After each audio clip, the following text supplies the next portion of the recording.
Hi there, my name's Shannon Clement. I'm here with my partner Scott Ballum, and we're from the Social Recruiters. Today we're going to talk about social media pixels, and I'm going to throw it over to Scott to get us started. Yep. So I think the big thing we have to take away, or to start with today, with social media pixels, whether they're called pixels or tracking tags or retargeting tools, that they should all have a place in your recruitment process. Not just recruitment, but employment and any business alike should be utilizing these tools to their best advantage. There are a few things that have changed over the last few years Okay, with. hold on, wait. What is a social media pixel exactly? Wow, that's a good question. So, for those of you who don't know or haven't had social media in the last 5 years or 10 years nearly, a social media pixel essentially sits in the back end of a website which tracks the behavior or the person that visits that website. It then gives the person or the company access to then advertise to that person within a certain time period. And each platform has their own little kind of thresholds on how long that is. Facebook and Instagram and LinkedIn are around 180 days. So you have 180 days to retarget to that person or to advertise to that person within that audience group. From that, there are ways to continue to retarget to them on a longer period of time. But essentially, that's it. So a pixel sits in the back end of the website. It gives the advertiser or the company the right to retarget to those people or show ads to those people. If you visited Amazon or Walmart or any of those big name, big box stores, chances are you've been on Facebook or Instagram and you've seen something from Amazon pop up that's similar to what you just looked at. That is a Yeah. retargeting tool. Okay. So Uh, many websites do that. yeah, a lot of websites do that. A lot of e-com stores do that and use it to their advantage. And we've seen a slow move towards a couple of recruitment companies and agencies getting into that, but it's kind of just a marketing tool that's been pushed by e-com really hard lately. Uh, it can be used across the board. YouTube videos, people have been retargeting YouTube videos to get drive people to their content. But it is a really good strategy, especially if you have an audience that you want to show content to. Now, that's the key. The key is the content that you want to share with your audience to get them to engage with your brand. We've talked about brand strategies in the Yeah. past. Um, Now, I'm wondering, like, why would a recruiter or a company want to use retargeting for their job ads or to promote something within the career section of their website? mhm. Uh, why would HR professionals want to use a social media pixel and do retargeting? So the best way that we would recommend using a retargeting pixel, there are a number of ways that an agency or an employment recruiter can use them, but the best way possible is, like, I'll give you an example. Let's say somebody comes to the job board or the actual job listing, and they actually see the careers page, they engage with the content, but they might leave because a particular piece of content or the job listing itself is they don't fit that recruitment criteria, or they may apply for a job and not get the job and then leave the page. So what happens to that person who's left the page? Well, yes, if they filled out the form, they went through the recruitment process, but they weren't hired, they go into, usually 9 times out of 10 with a recruitment agency, it's email. They go onto the email list and they sit there and they wait for the next job to come up. Now, what we can do is utilize the retargeting pixel to show that person more content that might be relevant to them. Another job listing, it could be a career listing that relates to the job that they're actually looking at. So it could be if somebody comes in for IT and tech, they're applying for an IT job, they find the actual position, they fill out the form, they're unsuccessful. Well, what we can do is we can run another retargeting ad at a very small cost compared to cold traffic and show them something that's happening in the career section for IT. It could be, salaries that are changing. It could be something that's happening in the work environment. We offer that piece of content up on their social media platforms. They're of course going to engage with it because they know the brand. They know that they've just visited a job listing and it's related to the actual job that they've hired, they've put a position for.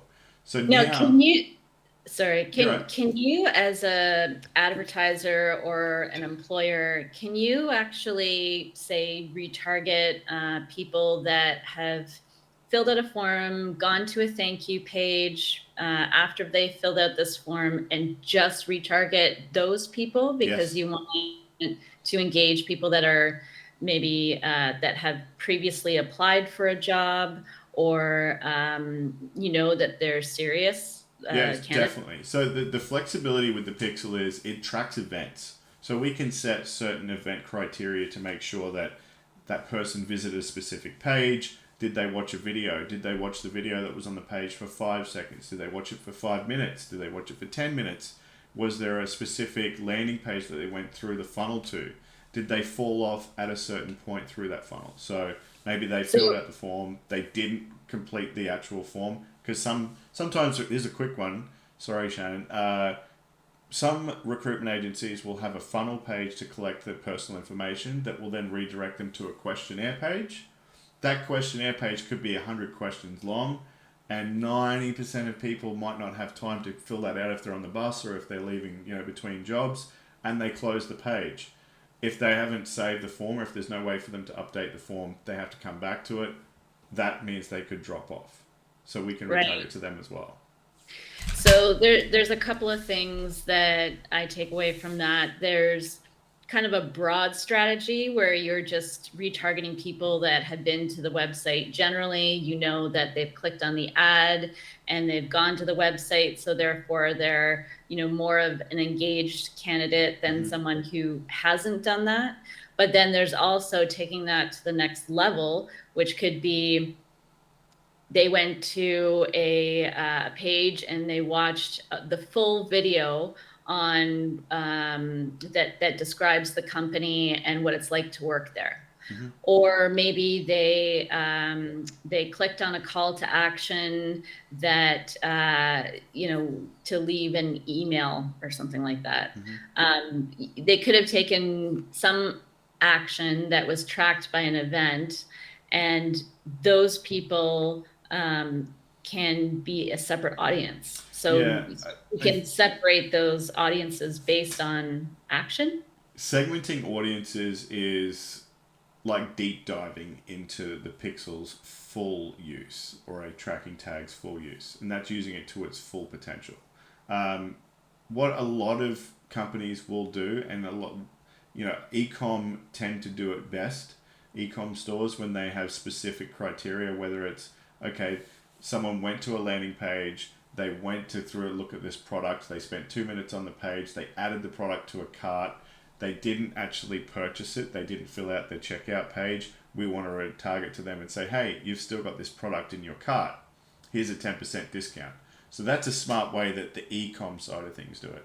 Now, while it's And then you still, can relate that to the recruitment process. It's almost like taking that e-com process where you're trying to incentivize someone to go through with a purchase. Well, this is incentivizing people to go through with an application, right? that's right, exactly right. So it's utilizing what we already know from a marketing standpoint and bringing that into a, I say, relatively new space. I think retargeting is being used by the bigger agencies and it's being used well. Uh, it tends to be lost with the traction because a lot of recruitment agencies do rely on that using a third party site to promote their job listings, whereas they might not host the job listings on their own site. And that can be an issue as like, well, how is it possibly going to benefit me from just putting it on my site? So there's double-edged sword here. It can be used for the recruitment side of it, but also if they're looking to get new clients to start using their listings for, is if they're sharing content to somebody who's, I want to advertise my business to get people to work for me. I come to your site, I look at your brand page, I find out about your business, and I want to use you, but I close my page and I leave the site and I don't make the phone call. So in that case, if they're looking at the client portal pages and they're looking at what you can do as a recruitment agency for their business, then we can retarget to them as well about information that's relevant to those clients. So when you start looking at those different options of what you can do with the pixel, it's a benefit for everybody, whether it's an agency or just an employer, because you have so many options at your fingertips to reach people that maybe have got caught up in life's day to day, haze, so to speak. Right. And then I guess people like pixels are everywhere, right? Like we have them on Pinterest, we have them on Twitter, Mm-hmm. Facebook, Instagram, Yep. LinkedIn. I mean, Google has their remarketing pixel, which is a Yep. little bit different. But there's all these different ways for you to kind of enhance your campaigns on different platforms. Which social media platforms do you think for recruiters are the best ones to focus on in terms of installing a pixel? Because, I mean, do you want 7 different pixels on your website? Like, is that going to slow it down I or, think the first question needs to be what platforms are they utilizing as part of their recruitment process? Do they have campaigns set up on LinkedIn? Do they have campaigns set up on Facebook and Instagram, or are they using other avenues? Are they using video on YouTube? When you start to see what their primary audience is, and like the big takeaway here as well is everybody has to understand that say for example I'm advertising to tech, or I'm advertising to construction, or I'm advertising to hospitality, or they're all those audiences all live in different platforms.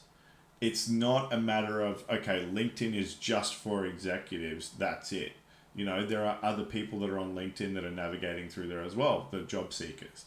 But on social media, whether it be Facebook, Instagram, TikTok, any of those platforms, Pinterest, those people are you'll find that they will group. So if I'm primarily focused on IT and tech, what platform is best suited for that? Am I looking for executives? And if that's my primary focus, that's what all my agency does, is I look at executives, then you need to tailor it to that. You don't need 7 pixels. Let's be real. If you're not well, advertising on all 7 platforms and you have a load of content that's going out constantly to all of those platforms, there's really no point. It's just understanding your audience, where they live, what platform they're more attracted to, and then using those to really push to them. and where have you seen the pixel, like the implementation of the pixel be challenging, or are there roadblocks where you're trying to install the pixel and it's hard to figure out whether it's working or not? Are there certain website builders like WordPress or other website builders that don't let you put a pixel on there? Like, how to, from a So technical from a perspective? technical standpoint, implementation is fairly easy these days. I think all of the site builders and developers, there are a way, even if it's just by straight code, HTML code, to put that in the header. The question is more around the company hierarchy and the agency hierarchy. Do they have advertising platform set up on Facebook? Do they have a Facebook business manager? Do they have a LinkedIn business manager? Are they Do they have access to the ads manager themselves, or are there people that don't have the clearance to actually run these campaigns? Because a lot of the times we've seen in the past, especially with campaigns we've run, Shannon, where there has been a hiccup, to call it something polite, where they haven't got access to a specific Facebook page that they're trying to run the Right. ads from. Well, or the structure isn't set up properly where you have the business manager with the page and then the the like the Facebook, Instagram advertisement account, where they're connected and where people can access the information That's right. properly. But so in terms of the process, when you're setting up that structure, so say you're starting from scratch Mm-hmm. and you need to create a Facebook business manager, and now I'm just talking about Facebook and Instagram specifically, because we do a lot of campaigns on these platforms. But if you're starting with Facebook and Instagram, what do you do first? Is it the Facebook business manager, and then you move on, then you connect the page, and Yeah, then so you, Facebook Business Manager is the first step. Any website, any agency, any employer, I have to say this right off the bat. The first thing you should do is think about getting your Facebook pixel or your Instagram pixel, or your Facebook and Instagram pixel, your LinkedIn tracking tags set up straight off the bat. It's important to get those set up. Talk to your website host provider or your actual website developer about implementing those tags. If they don't know how to implement those tags, they've been living under a rock, and you should reach out to us. Just FYI. And is that the advertising account? Like which For the account? advertising account, yeah. So if you have a Facebook page straight off the bat, you will have a generic ads manager linked to that account. You don't have to set up a business manager. You just have an ads manager that's linked to the Facebook page. You want to set up a business manager because you're a business. Obviously, it's a business page. But you also get things like two-factor verification for security purposes. You also get the insurance that you can assign specific people within your company to that page and that ads manager, which is important if somebody decides to leave the company and they've got access to everything. It can be quite Yeah, quite we've bad. seen that We before. have seen that before. Yeah. So those kind of things, the security process and making sure LinkedIn's exactly the same with that business manager as well. The back end they have setting up the two-factor verification, ensuring that the people that have access to the actual ads are authorized to do so, because you don't want people linked to credit cards running up astronomical bills that they shouldn't be. Uh, and then once that's set up, the business manager, it's quite a simple process, whether it's creating a data pixel or a data tracking tag. You can do that. There's multiple steps, but we will eventually have an in-depth guide on our Social Recruiters website. If you want more information, there will be some there soon. But essentially, it's a fairly quick process to get it up. And the worst thing that I hear is that we have it set up, but we have never used it. That's Mm. that's okay if it's tracking and As it's long as set it's up. yeah, as long as it's there tracking and gathering that data to create an audience, That's then right. And yeah, then, but the want worst that. thing is when you hear that they say, "Oh, we have it. It's set up on our site," but I go and I actually check, because anybody can check using a Chrome extension, the Facebook Pixel Checker. Yeah. It's a little free Chrome if you're using Google Chrome. Jump on there and you can see what agencies are using Facebook Pixels and what aren't, or any website for that matter. Once you find out that they're not using it or it hasn't been installed properly, that's an issue, because now they can't run those retargeting ads. They can't. They're not tracking people. And here's an important thing as well, which people forget. You don't have to run ads right now. It doesn't have to be about running ads today.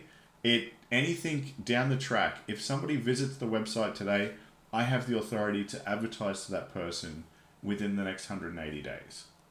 Okay, so it's important to realize that it doesn't cost you money. You don't have to be running ads continuously to have that pixel active, but it's important to have it there if you do want to use it in the future.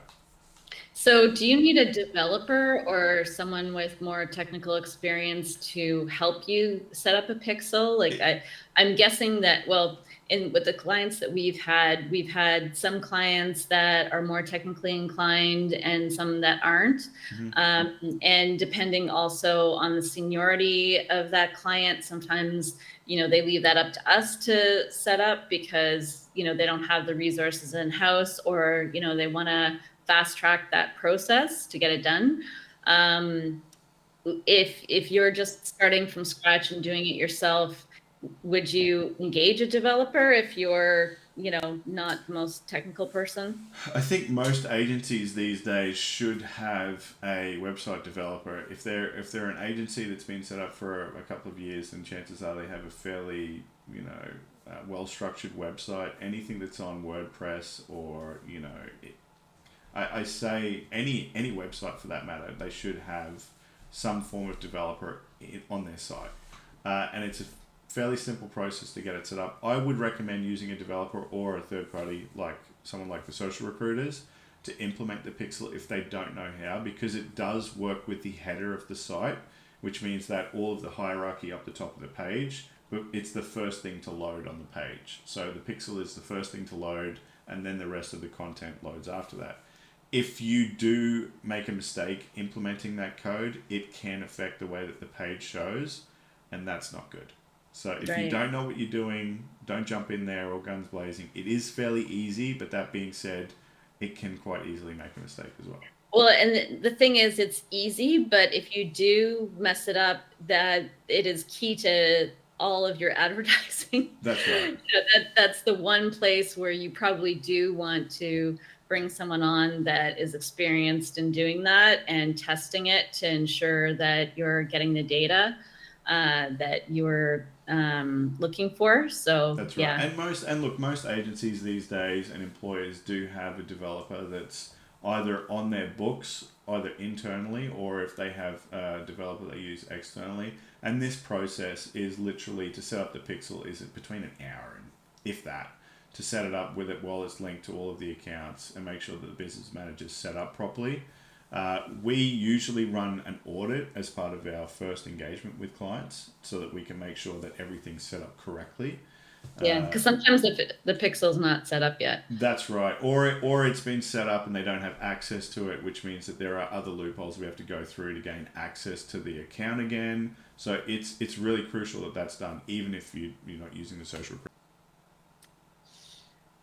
Okay, so from this podcast, talking about pixels and the setup, there are 3 takeaways that we want you guys to think about when you're getting your pixel implementation set up. Number 1 is ensuring that the pixel is set up properly. You hire either a professional or you have someone in-house that knows what they're doing, who can go into the social media platform that you're using and see results to ensure that it's tracking properly. 2 is real-time tracking. So with pretty much all of the platforms, you can go in there and see if that pixel is tracking traffic in real time. So people going to your website and seeing, what pages they're on and what the audience is doing. Mm-hmm. 3 is making sure that you have that 180-day window that you're taking advantage of, meaning run ads within that period or else that traffic is gone, because most of the social media platforms after 180 days will start from scratch and you'll be having to build a new audience. So run ads within that period so that you can keep that audience. That's right. Scott, Yeah. do you have any takeaways from the takeaways? Yeah, I think the big thing is to make sure that you do implement a Facebook pixel or an Instagram pixel or a LinkedIn pixel or a tracking tag or whatever platform you decide to use. It's imperative that you do set something up. I think a lot of people think that it costs a lot of money to set up and it's going to be painstaking once you've got it set up. It's not. It's relatively easy these days on all the platforms. It's important that you do it because you have the option to then utilize the audiences that are coming to your website and to your platform, or to even engaging with your ads and your campaigns. So utilize it. It is a strong tool. It's important that it's set up properly. But yeah, I agree. Making sure that you're retargeting with that 180 days, because that is going to be the key to keeping people in your retargeting funnel for a year, which is really worthwhile. And that kind of wraps it up. I think, retargeting is really important. It can be utilized in a number of different ways with content and brand strategy. Retargeting for an agency or an employer is really going to help keeping new applicants in the pool, and it's going to make life easier and more cost effective in the long run. So it's worth doing. Increase the conversions potentially. That's right. Increase conversions, but it's also going to increase that talent pool, because the more people you have in your email list, you can use that as part of your custom audience. There's so many more strings to it, but we will dive into all of that in another podcast. We'd like to thank everybody for listening. You can find out all of our links to the social media and our website and the podcast channels and everything up, down, wherever it may be. But we will see you in the next podcast coming soon. Thanks, guys. Thanks. Bye.